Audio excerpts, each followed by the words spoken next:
We'll hit that button. All right, welcome to the next episode of the Iowa Girls Wrestling Podcast. Today, I have someone I've known for actually quite a while. She wrestled her high school years at Sheridan. She was on the very first team at Grandview. That's where I met her and stuff. But now she's coaching at Simpson College. Emma Cochran, how you doing today? Good. Thank you so much for having me on today. I've been keeping up. Got to watch Jay when you had her on and a couple of the other girls. So I'm excited to have my own turn. Oh yeah, no, I'm excited to have you on. We ran into each other at USA State this last couple of weekends ago. Really cool to see how that's grown. You've been there for a few years now. What would you say, how has it grown? What about the level of the wrestling? Yeah. So this was my third year going to that tournament out of my own college season. Kind of looking at it a little bit more as a coach, recruiting, and also helping ref with USA Wrestling. Um, Man, yeah, the growth is absolutely crazy. I'm thinking all the way back to when I used to compete at that tournament. I want to say it was we weighed in. Now this is when I would have probably been soft. This would have been 8 years ago. That sounds crazy, but Yeah. you weighed in, and then they would just kind of put all the weight classes together. So I remember like I would cut to 100, and then I'd get thrown into a bracket with, girls that were 20 pounds heavier than me, but that's okay. It was an opportunity to wrestle and get to qualify for Fargo, to where, this last tournament you had so many girls to where it was in a day of itself with ran next to the men's Greco. Um, and I think we were kind of talking earlier, like the level of competition transitioning into freestyle is really, really improving as well. I want to say like 3 years ago, it was a lot of like halves, bar arms, which is absolutely amazing. But I did feel like this year, we had some girls take more advantage of like leg laces and guts, which was fun. Yeah. Yeah, I'm I biased wasn't. towards freestyle, so Oh, no, that's all right. Freestyle's a good. It's they're all good. I enjoy all watching all styles of wrestling. Greco sometimes is a little challenging for me because I don't know as many of the nuances of it, but I do try to watch and stuff. But um obviously the size has gotten bigger. I keep track of the high school girls. I help Allie a little bit with some of the stats and help Tony put some of that stuff together. Just under 200 girls, which I know that's huge growth over the last couple of years. What do you think the next step would be in building just the number of girls wrestling freestyle in the state? I know it's hard in Iowa because we're a lot of small schools and we have a lot of softball players and track athletes to get them to yeah. wrestle, that freestyle season. What would you suggest, or is there any ideas that you would have? That's honestly probably the number one problem or difficulty is we have multi-sport athletes. I was a multi-sport athlete growing up, and I remember it was kind of difficult to be able to prioritize, Fargo when my softball team, was trying to qualify for state, which was that same weekend. Um, and I am such a big supporter of continuing to just be multi-sport athletes, because you only get to do that for such a short period of your life anyways. So I encourage girls at the high school level to play every sport that they can. But one thing that I do think that we could do is just continuing to educate coaches and athletes in with opportunities to know where to go to practice freestyle. Not every high school coach is going to be super knowledgeable on freestyle. Um, and is it their job to maybe become more knowledgeable? If they don't want to learn more freestyle, then they at least should be giving resources to their athletes in locations or clubs or opportunities to where they can go and learn freestyle, especially Yeah. with young females, like young women. Like if we want to wrestle in college, I think for a while, girls were kind of getting away with not ever wrestling freestyle and going to wrestle in college and still having success because at the end of the day, wrestling's wrestling. but with how fast the levels are deepening, man, every single freshman class that comes in at the collegiate level is getting better and better and better because they've been wrestling longer and longer and longer. And there are a lot more clubs and opportunities to wrestle all year round, and freestyle. I think we are getting to a time where we do need to encourage girls to step on, step out, and try freestyle, especially if they're looking to wrestle in college. Yeah, I don't disagree with you. I think maybe well, we have Eastern Iowa has a lot more opportunities. I'm sitting out here in Western Iowa. We just don't have a lot of clubs going on. It's a lot of school based, but big game, Siebold, Immortals. Obviously, in your there those areas, man, you got some good opportunities. The Des Moines area has some great opportunities. Yeah. And does Simpson do anything with club for high school yet, or are you just focused mostly on the college girls? So we did get approved for an RTC this year. So our goal for this past year and probably this upcoming year is to really, really focus on growing that, which unfortunately does kind of allude to like the higher level athletes. Hmm. I think one day I would love to maybe do that for younger girls as well. But we also partner with Immortals, so they have a satellite gym that runs out of That's right. Simpson, Yeah. which is also just like a great opportunity. But yeah, so we don't have like a Simpson Storm club, but we were able to get an RTC this year, which has been helping our girls, but also some of those higher level high school girls that come in and train as well. Yeah, and I guess I completely forgot Immortals was doing that down there. So you do have a club out of the college also to work out of. Yep. So that's awesome. Let's turn around and let's go backwards a long ways. Let's go back to how you got started wrestling. Yeah. Okay, so this is kind of it's been an on and off thing. So when people ask like when did I start, sometimes I don't feel like I really know the exact answer. But growing up, my dad had a wrestling club.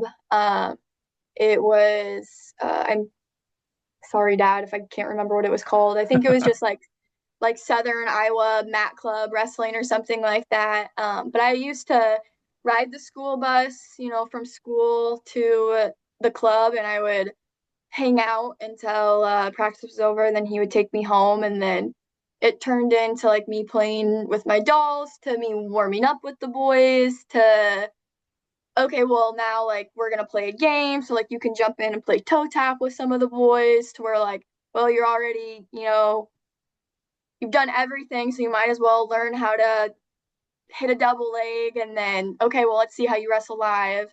Um, so growing up, I was kind of on and off the mat growing up, and then um, I didn't really get competitive into wrestling until my sophomore year of high school. I played basketball my freshman year, and it just was not it. I just didn't love it. Maybe a lot of that stemmed off just not being good at it. But uh, You, finally, like you my would dad not was be like, alone. You're not alone there. If you're a wrestler, there's not very many that are really good at it. Even when I was asked to leave my intramural team after one game, they said you really don't need to come back. So don't feel bad. Don't feel bad about that. I remember I'm pretty fast and I was a little scrappy. Obviously, that transitioned into wrestling, but I remember playing a varsity game for just like a short period of time, and my coach telling me, "Don't don't dribble and don't shoot. Steal the ball and pass it to one of the seniors on the team," and that's what I did. That's But funny. yeah, that summer between my freshman and my sophomore year, my brother won his first and last state championship, which was just super cool. Just watching him accomplish something that he worked so hard for. And then he competed at Fargo that summer, and that was the first time I saw like a woman's bracket, a female Uh-huh. like women girls wrestling at like national level. I didn't even know that was a thing, and I'm pretty sure like that we got home from Fargo and my dad and I just started drilling, and then my sophomore year came around and My mom did not want me to wrestle with the boys, but we kind of talked her into letting me train in the room, and then I would compete in the off season in freestyle. Um, the 106 pounder had gotten hurt, and so then it ended up me being like, okay, hey, you don't have to wrestle the boys, but why don't you just be on the team so you can at least take forfeits? And then I went to a tournament and they were like, hey, like, there's a guy at your weight, so like you won't take a forfeit, but like he's never wrestled either. Why don't you wrestle? And I wrestled him, and I'm pretty sure I teched him. So Nice. that was like my first time wrestling like a full match, and I absolutely loved it. I'm really, really thankful for my team. At like that year, that just kind of grew my confidence and made me fall in love with the sport. And yeah, that's kind of how I got into wrestling and what made me really stick into it as well. I was really, really blessed to have my dad as my high school coach, and probably like my number one supporter even today as I'm coaching as well. So super Yeah. thankful for And him. did you have the opportunity to wrestle at any of the IWCOA tournaments in Waverly or, yeah, it would have just been Waverly at your age? Yeah, it would have. So, the first year that they did that at Waverly would have been my senior year of high school. I was training for it and I ended up breaking my elbow the week Oh, of the tournament. So I have never competed at that tournament, which was super, super unfortunate. But it is what it is. And yeah, you did but get to compete though at AAU State, and it was kind of a cool bracket. Go ahead and talk about your opportunity there at AAU State your senior year. yeah, so before they had the unsanctioned tournament in Waverly, kind of the only opportunity to have a state level tournament was AAU state wrestling. So I was able to compete in that. They had that for 2 years, my junior and my senior year, um, when I was competing. And we were talking about this earlier, but my senior year, I was able to compete in the same bracket with Shay and Chloe, we all three of us had committed to Grandview at the time. So it was kind of just like that, a cool turning point to where there's not many girls that were competing in Iowa. So you're kind of wrestling and competing against the same girls, at any girl tournament that you go to. And now all of a sudden, they're my teammates at Grandview. And actually, I ended up wrestling Chloe in the state championship, and she was actually my college roommate. So, and a best friend of mine. So, just kind of a cool turning point in the sport of going from opponents to best friends. So, Yeah, it is really cool. Grandview, first years, and this has probably helped you, I'm guessing, at Simpson building a team. Uh, yeah. Being on a team full of freshmen, not having much freshman leadership. Well, what, how was that? Yeah, I mean, I know a little bit because I was around some, and how was that, and how was that challenge? How has that helped you at Simpson? Yeah. That was just such a, I think, like you said, the whole entire recruiting class were freshmen, 18-year-old girls. I will say there were a couple girls that transferred from other local uh, colleges. So we did have a couple Hmm. upperclassmen, but I think we were such a new program. Everybody was learning. The transfers kind of stuck really close to each other, while us freshmen kind of stuck close to each other. But that freshman year, I think what we saw in the room was kind of like, though we were really, really supportive, and I loved my time at Grandview. I would never speak like badly of it, but that first year there was almost like a battle of authority in the room. And unfortunately, we had like two girls that were super, super good wrestlers at the same weight class who were both natural leaders. And I think like that was tough when you're 18 years old, and a lot of these girls are coming from teams full of boys. Hmm. And now we're on a full team of girls who, where, yeah, like you said, there's not really any authority figure to kind of help lead us or guide us. And it was almost like Lord of the Flies, just trying to figure out like how to Yeah. survive. And but I will say it was incredibly, I think it was incredibly like beautiful thing. And now, like looking back and seeing how accomplished, Grandview is, and seeing how far that like we've come and like that school has come, and also seeing like those girls on that first team and what they're out doing.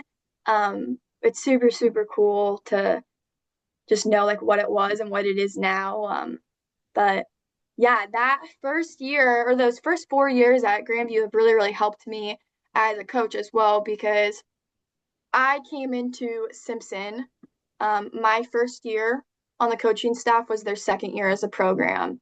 And they didn't have a whole lot of returners coming from that first year as well. So I like to kind of just think like that was kind of like their first year as they're, trying to make those adjustments as well.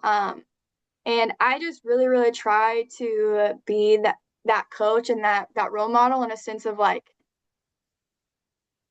hey, like let's just kind of try to figure out like nobody needs to try to out lead each other, but like let's just all support each other and work together. And I just really, really try to be that resource that not that I didn't have, but that maybe I just didn't feel, super close to go to somebody, whether it was like a coach or a teammate or somebody else, on campus that had nothing to do with wrestling. I just really, really try to be that person for all of my athletes on campus, whether I am or whether I'm not. I do think that we at least have somebody on the campus. We're super, super lucky to where I'm obviously super, super biased about my Simpson girls, and I think Oh that they're yeah. all perfect angels, and I love them all so much. But um, I will say Simpson has been super blessed in just support through the school and the staff. We're super close with the men's team as well, so having that extra community has been really, really awesome. But we just have some girls on our team that um, have different leading abilities, and they don't feel like threats, or they don't seem to be like threatened by anybody. And I think that's just super, super awesome. And I also think that's proof of the growth of women's wrestling as well. Um, Yeah, but yeah, I agree. Definitely agree with that because I've been around the Grandview program and I still am. I go down for we'll do all of our AAU practices there and I swing in every once in a while and just from that first year and I was in the room enough that first couple of years and yeah, it was a struggle to find that leadership and because you have to have those people that are coaches can't do everything, right?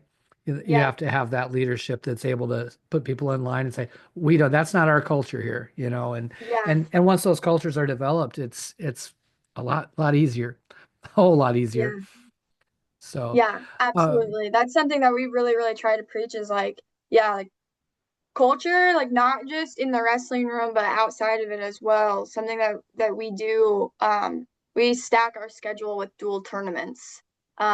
We go to opens and we go to open tournaments, which are fun, but our girls just really, really thrive in dual tournaments because they have a team to support them. Sometimes I yeah, think our our sport gets really, really stuck on the individual part, but I mean, you're not going to get better at wrestling if your drill partner is not wanting to get better and not making you better. And there has to be an equal of I want to get better just as badly as I want my teammates to get better. Uh, yeah. but yeah, I really think duels is I've always loved duels. I think well, the girls' union is going to start duels not next year, but the year after, so the girls will have that.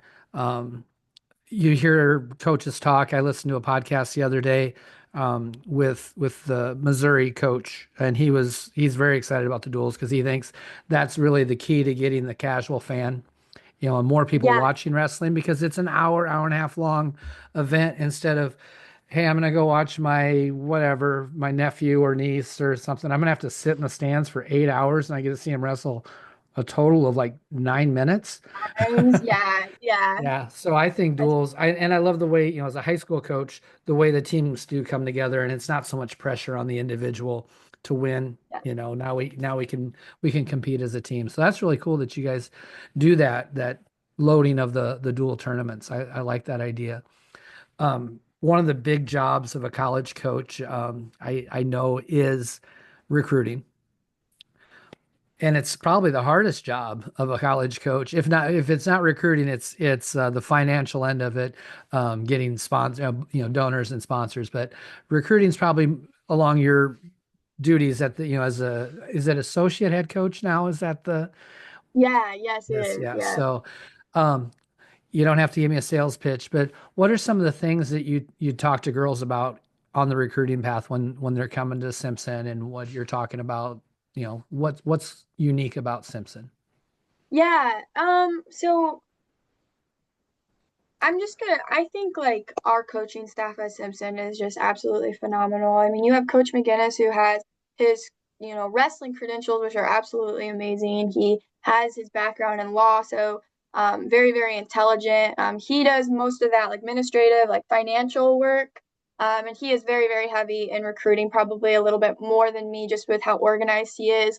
But then we have Coach JP, who is a Simpson alum. Man, he has a full time job. He's going to school, and somehow he still prioritizes our girls as like the number one thing in his life. Never misses a practice. He's always there for everybody.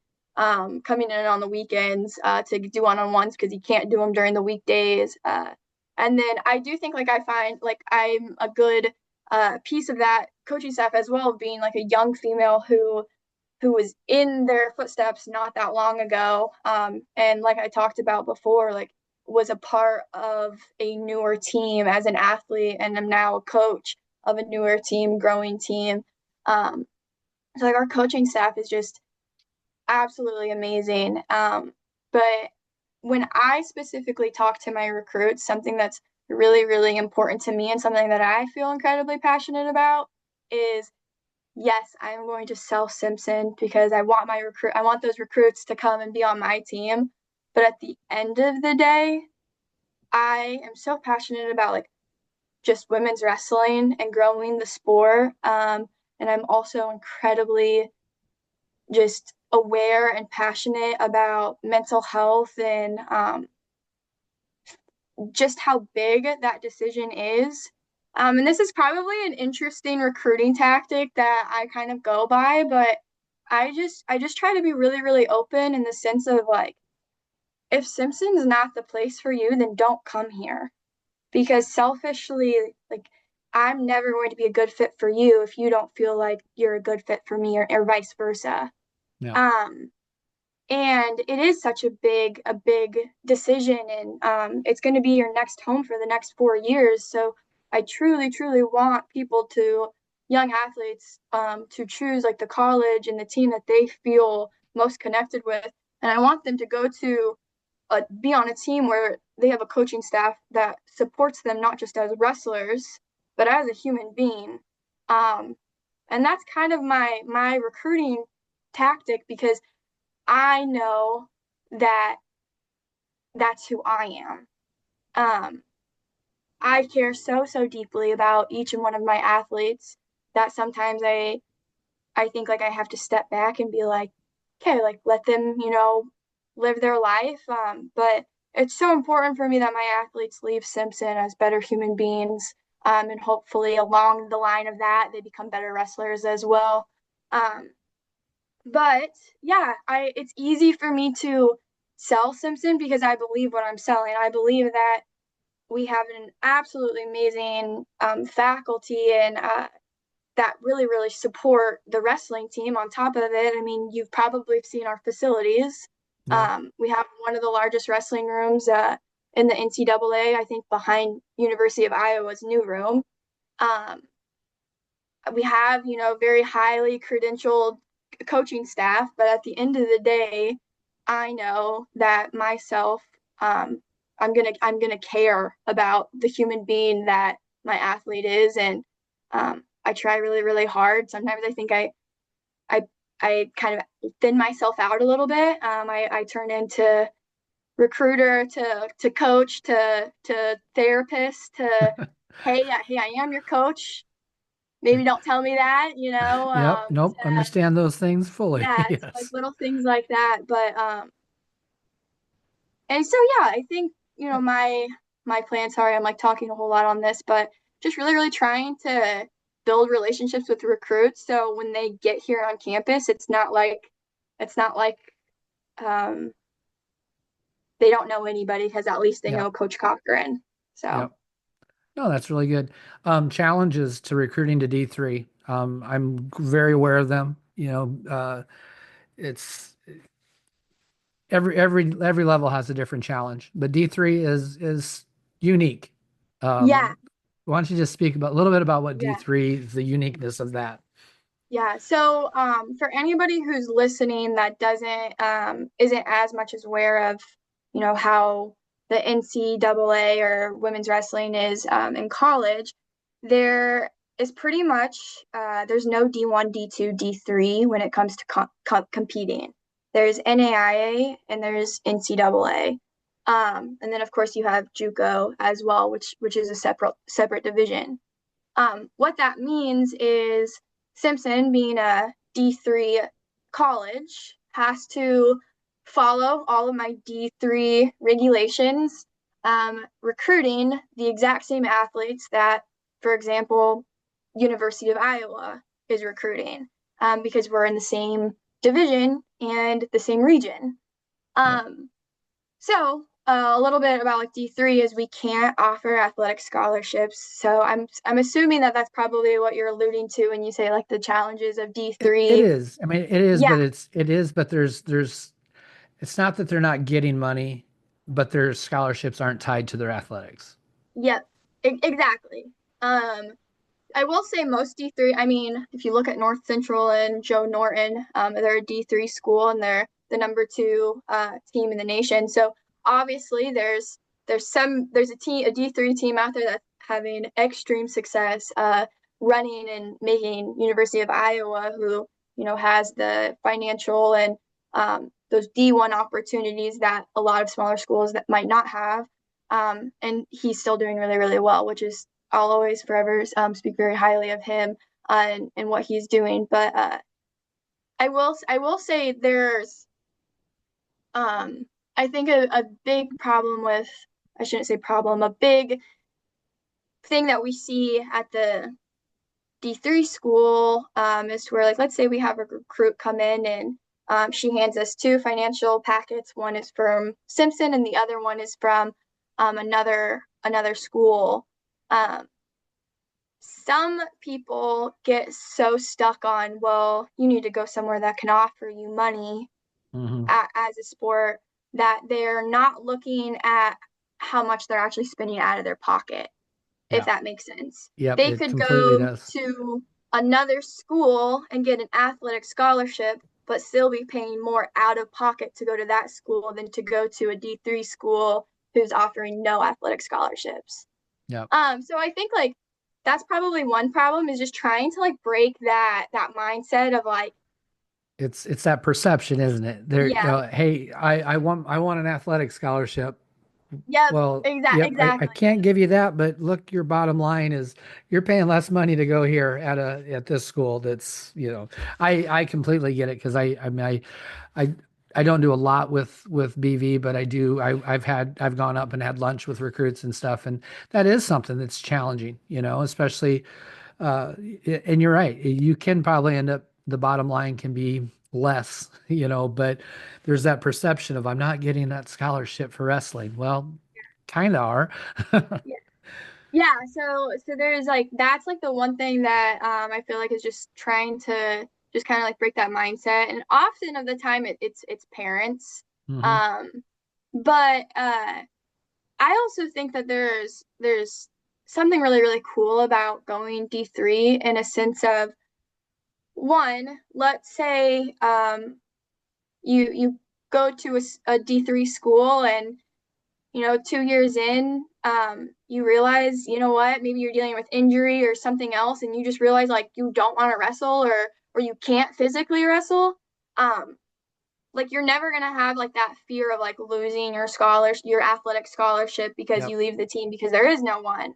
Um, I also think there is something really, really cool about the fact that like you're not getting paid to show up to practice to every day. D3. You're actually paying to, show up every single day and do something that is incredibly hard. And I think D3 athletes, and I'm obviously kind of speaking just Oh, like stereotypically here, but no. I think like D3 athletes love their sports. Hmm. Um, and they do it strictly out of the love and the joy that the sport brings to them. And in the Simpson room, it's exactly that. Like you show up because you love the sport and you want to just do better and be better. There's not like money tied to showing up. And I think that's really really cool. And I obviously went to Grandview, which was an NAIA school. Um, but as a coach, I really do have high respect for D3 athletes, not just women's wrestling, but as I get closer with other teams on campus as well, I just respect the heck out of D3 athletes. Yeah, I agree with you. I honestly didn't know a ton about the D3 situation until I really started coaching with Jason Shepard and stuff, and he's always promoting his school too, and just the differences of D3 and with NIL, and I know you can still get some NIL money, but I really think that D3 and the majority of NAIA schools are going to become the last true amateur sports. You know, it's almost like all of our D1 athletes it's all about how much dollars am I getting to do this? And, Yeah, I was a yeah, small school NAIA guy, and I didn't, I didn't get a huge scholarship, but I wouldn't trade those 4 years of wrestling for anything. So I'm yeah, really appreciative of the fact that we have the D3s, the NAIs, the smaller schools that allow people like myself to get that opportunity to still compete and yeah. stuff. And I think that's the beauty of where women's wrestling is right now, especially at the collegiate level where there are no divisions. I have, several girls on my team that could go to a D1 school and wrestle on, a different team. And so like a quote that I like to tell my girls is I'm like, you're a D1 athlete getting a D3 education. It's Yeah. a win-win situation here. So yeah. Yes, I like it. Um, any cool experiences and trips that you get to take with the Simpson or things that you've got to do through your wrestling? Doesn't have to be necessarily tied to your coaching. Maybe you're as an athlete too. Yeah, we just took a team. We took 9 girls. Maybe no, we took 6 girls out to Spokane, Washington to compete at the World Team Trials, which was just a super super cool, fun opportunity. I wish we could take my whole entire roster, but we rented a duplex Airbnb, so it was super cool to where the coaching staff, got to stay in kind of like one Airbnb while the all of the athletes stayed in the other side of the duplex. But just a really really cool opportunity to spend a weekend with them, and we went on a hike and got to experience like the Spokane Falls, which is really really cool. Another opportunity to where like we had athletes and their parents come, so just an opportunity to really kind of get to know them as individual athletes and their families as well. That's probably one of my favorite trips. um, that's probably one of my favorite trips that we get to do kind of postseason. During season around Christmas time, we take the whole entire team and we went to Nashville, Tennessee this year to wrestle in the Gator Boots duels, which was really, really fun. We took like a charter bus that had bunk beds in it. But that was kind of like our last trip, kind of going into Christmas break. But I will say, like, yeah, like we would go out to, I went out to Vegas last year for the high school showcase. And I will not be going because I will be coaching at Fargo, but our assistant coach is traveling to Peru this summer as one of our athletes is competing at the Pan Am Championships. So Very cool. a lot of different opportunities when it comes to trips. Um, the one thing about women about rest being a college in Iowa, there are so many high quality schools, tournaments that are within 3, 4 hours drive for us. Yep. So a really, really big blessing in a sense of like we don't have to one spend a whole lot of money on travel, but also like it's easier to just like manage weight and train at home and be able to, you know, drive the farthest, St. Louis and back when it's regular season. So that is an absolute blessing to where like Simpson is located as a coach. So Yeah. One thing I like to bring up on our my podcast, and I've really been starting to use this as a coach. Wrestling's something that we do. It's not exactly who we are. There's other things outside of wrestling that you're doing, and I know one of the things that you've really gotten into is jujitsu. yeah. What's that? I've done a tiny bit of jujitsu, been to a couple classes, and they all say, "Oh, you're a wrestler, aren't you?" Yeah. So Yeah. how have you enjoyed? I mean, what do you enjoy about jujitsu? What's it like? Where do you go? Yeah, so I go to Pinnacle Jiu-Jitsu University in Norwalk, Iowa, under like Professor Aaron, who I actually got introduced to him because he did a he had me on as one of his podcasts. He has a Oh, podcast cool. for grappling and kind of everything like that. So not just wrestling, but jiu-jitsu as well. And we talked about kind of like the difference between wrestling and jiu-jitsu as somebody who I literally had no idea about anything of jujitsu at all, except you literally have to make people tap. That's literally all I really knew going into it. And he invited me in, and it was a whole year later. I had moved to Norwalk and then decided to go to my first class. Um, oh my gosh, it's so much fun. I think I am a competitor at heart. So it has been somewhat of an adjustment from, going from a competitor to a coach. And I kind of told myself that I'd hang up my wrestling shoes so I could just really, really focus on my athletes. But being able to step into the jujitsu world has been just super, super fun because I still get to like learn and grow as an athlete just in a different world. One of the coolest parts about it was I was a true beginner. So I think I really, really realized how coaching has helped me with detail of technique and just like picking it up and being able to learn from it has been really, really awesome. I went to my first jujitsu practice and he showed us, one move, and then we went live, and that's the only move I was hitting at all because it's Uh-huh. the only move I knew. So I think there was just something really, really beautiful about just being a beginner again, um, and just doing what I was taught because I didn't know anything else, and just truly, truly trusting um, my partner and the professor as well. So yeah, I've absolutely loved it as well. So and I go with my roommate, and I've got my boyfriend to come as well. So it's been a really, really cool opportunity. So, do you have a different color belt yet? Or I really don't understand the belt system, but No, I am a white belt. you are a white belt. I am a white belt. I compete a little bit more in no-gi, which is not what the gi is kind of Kind like of the like your two-piece uniform. singlet. Yeah. Yeah, exactly. So belts are a little bit different with that, but yeah, I'm considered just like a traditional white belt, and I when I first started jujitsu, I thought I was like, I need to do everything that I can to become a blue belt as fast as I can. And then I started kind of like learning like just like the beauty of like just patience in the process of just being a white belt because it's like okay, as a white belt I get to compete against blue belts, but the second I become a blue belt, now I'm competing against purple belts. And Uh, that was just kind of terrifying. So I'm just like I'm just gonna have grace with my white belt and enjoy the process and just fall in love with that.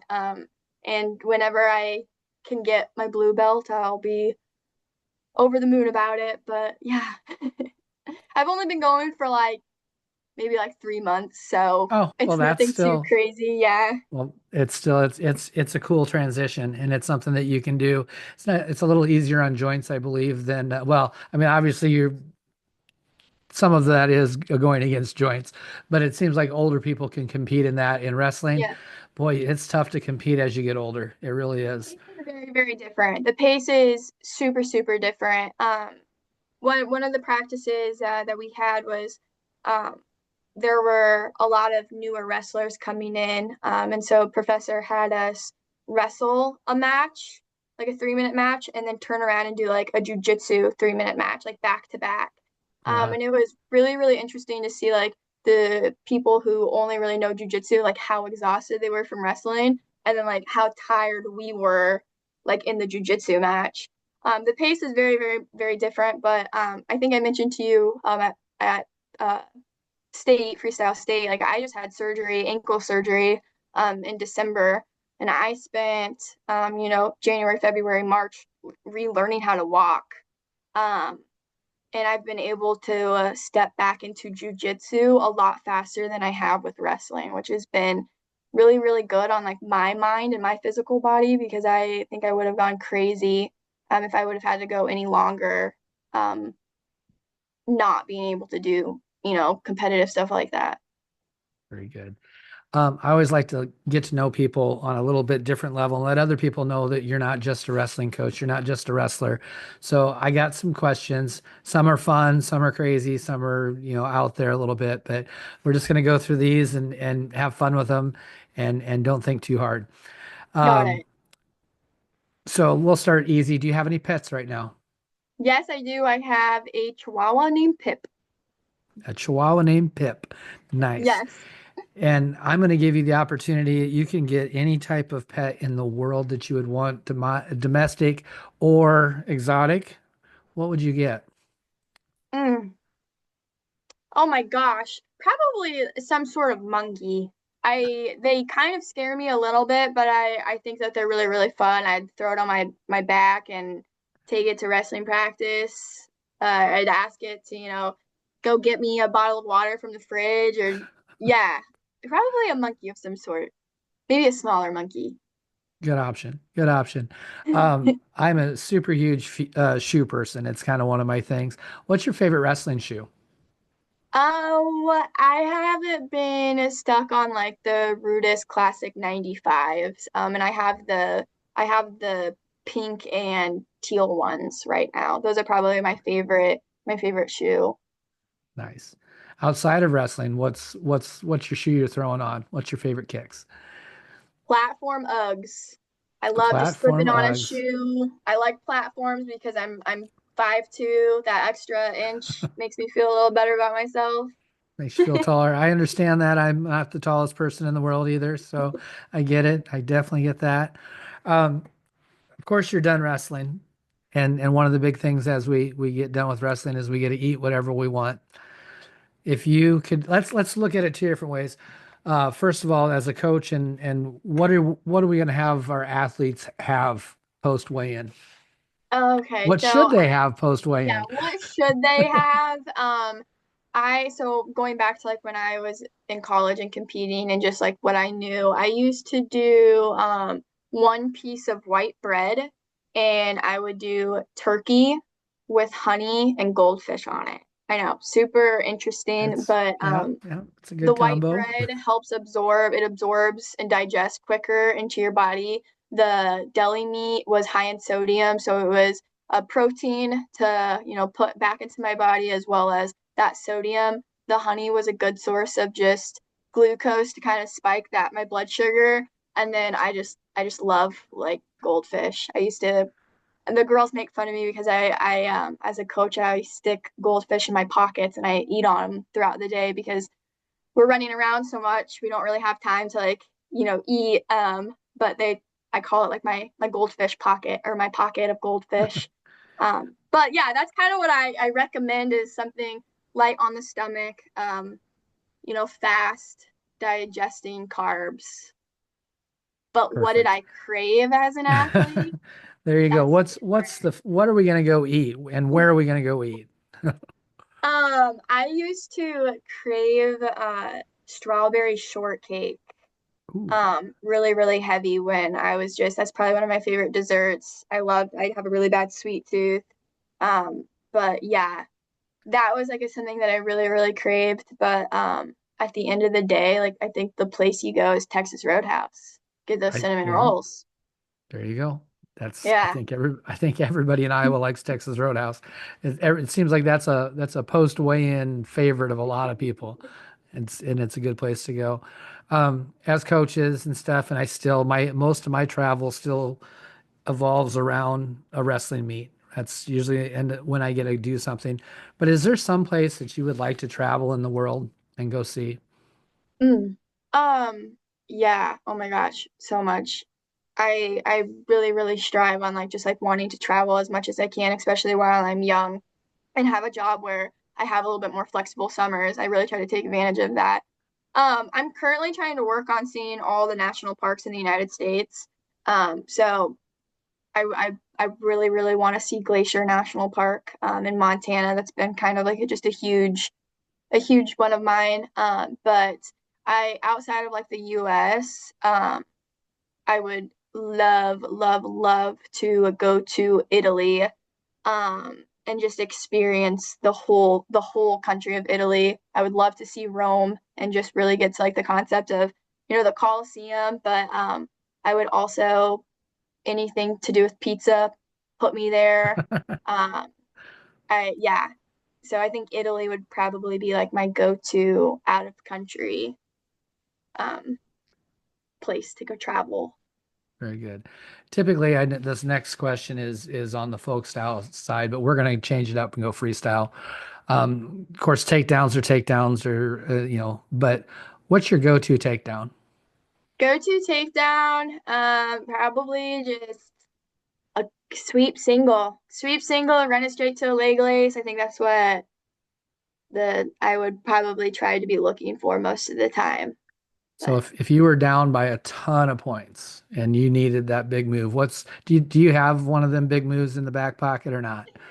so I'm almost in, and now that I'm a coach, I am embarrassed to say this. But I I love I love my lat drop. I do not coach it, but my lat drop has been kind of like I use it more of a defense off double legs, but Hmm.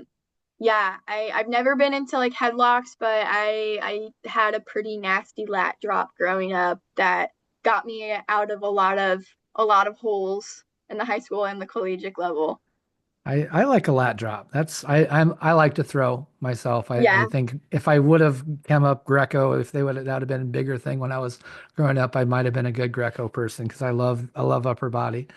Um, Or an as arm far spin. Or an yes, arm spin. Yeah. I love an arm spin. I've hit my very last match as a old fart. I stopped because I'll tell you when you get older, you'll probably end up doing, and there may be more tournaments available for you with more girls coming out like the old timers. And Yeah. the last old timers tournament I wrestled, the one match I got just destroyed by some guy I was like 49 years old, right? So I got destroyed by some guy who was like 35.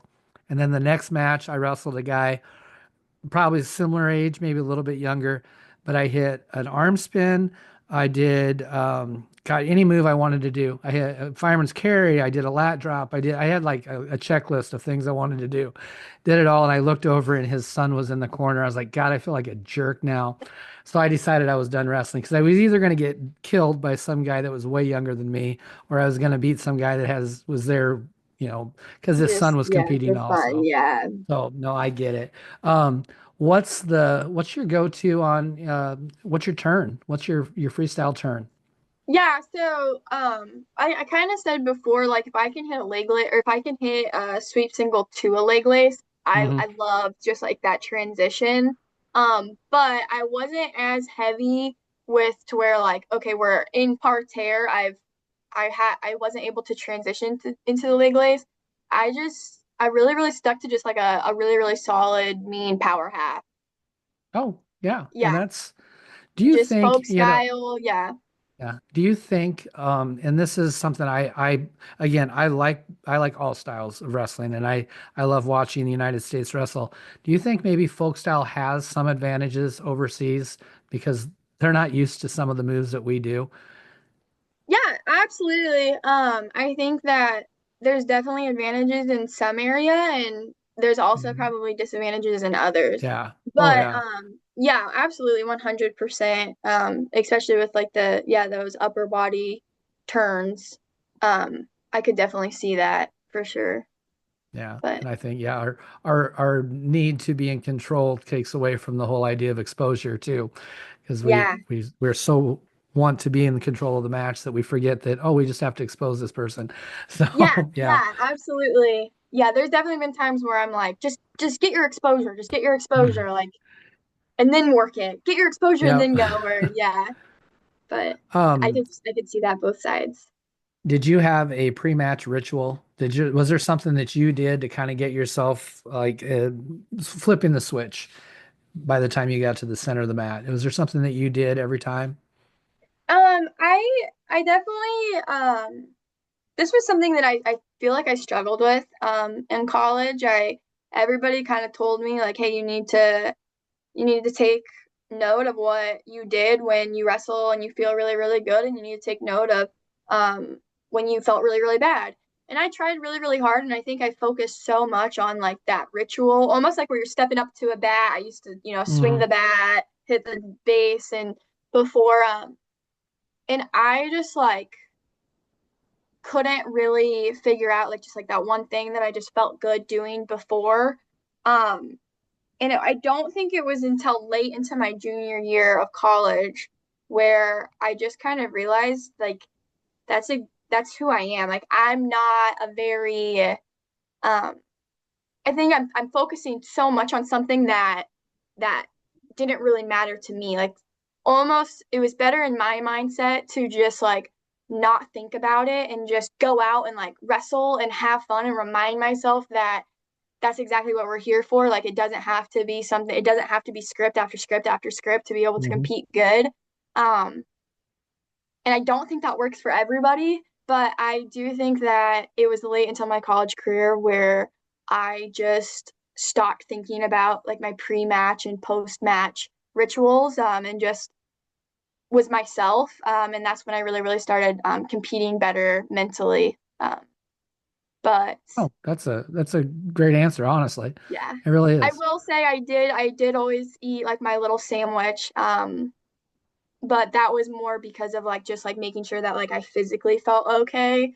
Because like, just like this, I used to cut a lot of weight and then like just like the stomach pain and all that stuff. But I would say that that was probably something that I did kind of keep consistent. But outside of that, I tried to just really just listen to my body. Um, if I had high anxiety because I knew I had a big match, maybe I'd like throw my headphones on and listen to Billie Eilish. Hmm. Or if I'm like, I feel kind of out of it, I don't feel really, really motivated, I'd grab one of my partners and be like, hey, will you just hand fight with me for a little bit in this back room? And I think that's where I really, really jumped levels. Maybe not even like on the mat, but just like mentally feeling so much more confident going into my matches when I just listened to my body and stopped focusing on so much of like what I need to do this, I need to do this, I need to do this. Because I think there's a little bit of us where it's like we can't control all of that. And so like if I get so into a oh, I wasn't able to, my headphones died and I wasn't able to listen to my song, and now I'm thinking about that going into my match instead of just like wrestling that match. Yeah. Um, No, yeah. I get it. I like it. I like it. I'm gonna go way off out of bounds here. I'm a huge Disney fan. Do you have a favorite Disney movie? Oh, um, oh my gosh, oh my gosh. It would probably be these are two really, really different movies, but probably Moana or like the first Lion King. Okay, very good Yeah, choices. yeah. If you could wrestle any Disney character, who would you wrestle? Hmm. Interesting. Um, I'll stick with it with the Moana theme. I feel like it would be a really, really difficult match, but I'm not one to turn away from challenge. I say give me Maui. There you Um, go. yeah, give me Maui. See if he like shape shifts maybe a little bit into something mid-match. Keep me on my toes. I think that could be really a really, really fun match. Very good. So I'm not a huge comic book person, but if you could have any superpower, let's say you hit some radiation or got bit by some spider or whatever, what superpower would you have? Hmm, maybe invisibility. I always thought that was a really, really cool superpower growing up. I feel like I could be really, really sneaky about just being invisible. Yeah. Can't fight me when you don't know where I'm coming from, you know? That's right. Um, in the wrestling world, there's all kinds of people that inspire us. Is there someone that you really looked up to, maybe as an athlete or even as a coach now that inspires you to just, I don't know, just someone that inspired you in wrestling? Um, I'm gonna like say something that's probably like not super humble, but I will say like lately I have been very, very proud of myself, in a sense of just where I am in my wrestling career. And I try to give myself more credit to than what I feel like I should, I guess. Because I do feel like I played a huge part in just growing women's wrestling, especially in Iowa. And I do feel like I'm a safe place for several athletes, not just on my team, but in Iowa as well. So like lately, I think like not myself that inspires me, but like just younger me in wrestling, has really, really just inspired me to like keep going in my career, as well as all of like the younger generation of girls. I think that's something that's really, really inspired me, as a coach is just like seeing the younger generation and what I didn't have and what these girls have now, and just um, like we're still not done. So I think like just continuing to try to build that to where the next generation can have more. Um, that's something that just really, really inspires me currently. I will say my dad was a huge advocate for me, in my career growing up, and I would not be where I am without him. So I can't leave this um, podcast without giving him another shout out. But Yeah. No, yeah, he's a great I really enjoyed those practices we did, those first few weekends at Grandview and stuff. And yeah, just some of the things that, great technician, super coach, fun guy to be around. So yeah, yeah, he I is incredibly passionate about wrestling, and you can see that in just who he is and his coaching as well. yes. You've had good coaching and you're around good coaches. Is there something that you can say? Like, I think of things that, situationally will happen. I'm like, oh my God, my high school coach used to say that same thing. Is there something that maybe you say all the time now from either something your dad said or Crinzy or even McGinnis? Is there something that sticks with you right now? I would say like the one thing that sticks with me, that my dad used to say growing up that I tried to preach to my girls is we win and we learn. Um, Instead of saying like we win and we lose, like every opportunity is an opportunity to learn.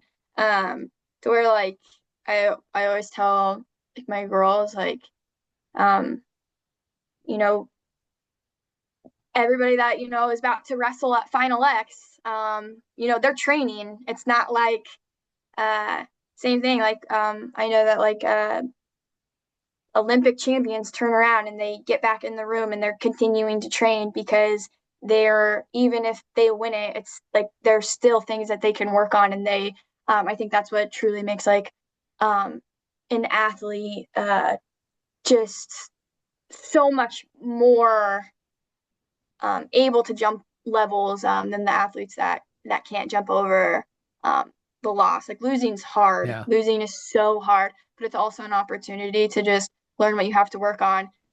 Because I can't imagine getting better at the sport when I don't know what I need to get better at. Yeah. So yeah, we win and we learn. I would say like that would be the That's a great quote. one. You're 100% right. Getting those losses, boy, they're hard. But if we don't have them, man, if you're the best person in the room, find a better room. You know, Yeah, that yeah, type of attitude, you know. So that's really good.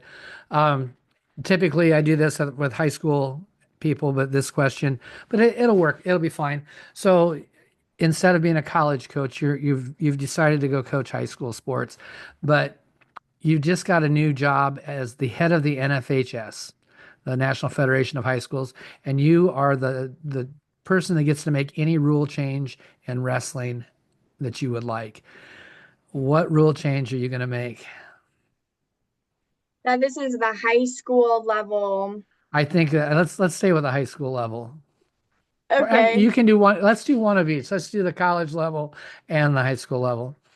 So if I'm at the high school level and I get to make any rule, I would say I would make it freestyle. Get these Okay. girls transitioned into freestyle so we can push them to be better freestyle wrestlers in college. But that's also me just being super biased to freestyle as well. Um, that's what I would say at the high school level. For collegiate level, which is already freestyle, I would. I would maybe. Oh my gosh, that's such a good question. I would.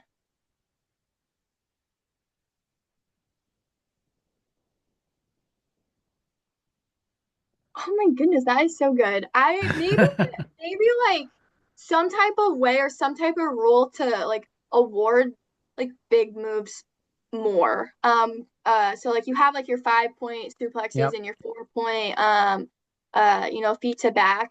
But maybe just I think like that's fun. I think it's fun, like especially when we talk about wanting to grow like the spectator part of wrestling. Yeah. Like people love seeing like the big active the action move. So I would just really I don't really have a rule right now, but maybe some type of way to push just like fun, taking risk, like awarding the risk taker Yeah. to make the sport like just fun to watch. No, that is a great. I mean, yeah, because that's we need to get more people watching wrestling.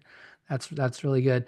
I will tell you the probably the number one rule that like the high school girls say when I have do interviews with them or even high school coaches, step out point.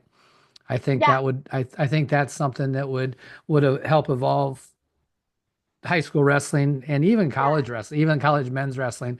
I think they play the edge so much yeah, that if we got away from that, it would be more yeah. entertaining.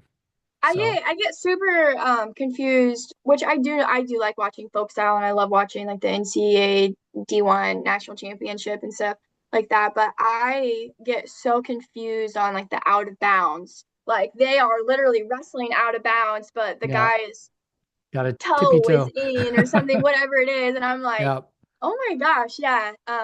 I love the push out point. I think yeah, it kind of forces people to stay zoned yeah, and to wrestle. It also creates heavy action on the edge as well, which is just fun to watch as well. yeah. And I also think like I tell the club girls that I go with like the edge can be a superpower for us if we know how to use it Yep. offensively and defensively. Yeah, no, it's edge wrestling. It's important stuff. I have gotten through my entire list. We've gone a little bit over an hour. I always give an opportunity for a little bit of final thoughts. If you have any profound statements you'd like to let everybody know, and they don't have to be profound. You can just rattle off anything too. Yeah, I would just say like if I had a letter to maybe parents or young wrestlers that are listening to this, I would just say like keep going. there are going to be really, really tough times, and I can't even count the times on my hands how many times I wanted to quit. Um, but there is great, great pride in being a wrestler. Something else that I would say that I preach heavy to like my club girls and my girls, never put your identity in wrestling. And what I mean by that is if you're constantly worried about the results of your match, you are forever going to struggle with the fulfillment or like the satisfaction feeling because it's always going to be like the what's next. I often use the analogy of UFC or WWE. WWE's NIL name is literally like who's next or next in line or something like Hmm. that. It's always going to be who's next, what's next. Um, and that's a concept that's really, really hard to grasp when you put so much of your identity into the results of your wrestling because you can accomplish your goal and it might give you sad it might make you it might give you a little bit of an earthly high, but it's only going to last this long. Instead I just truly, truly, truly just encourage young athletes to just like find something that's just so much stronger than that. And I tell like my girls like don't put your identity in wrestling, but know that you will forever be a wrestler. And what makes up a wrestler is so much more important than the outcome on the match. Dedication, sacrifice, the goal oriented, that feeling of like the feeling of losing and getting up and trying again. Those those characteristics of what build up a wrestler um, that build a wrestler are ultimately going to be what just builds you as a person. And that's so much more important than if you win a freaking state title. And I just can't preach that enough. Um, but that'd be like my one word of advice, I guess, to younger athletes, but also parents in a sense of like, don't make it about the results. Yeah, you are Yeah. so right. You are so right in that. It's that the pursuit of the state championship is way more important than the state championship itself. That's Yeah. the medal didn't change you. What you did to get there did. Yeah, So exactly. so Exactly. Yeah. well, thank you very much for doing this. Yeah, I thank you. appreciate it. It was good to run into you again and stuff. It So was, yeah, I know. I'm I was sure happy we'll that you came over and talked. yeah, I'm sure we'll see each other a little bit more. That's awesome. Yeah, for sure. Well, I'm gonna hit the stop record button. So Perfect. Yeah, thank you so much. yep, thank you.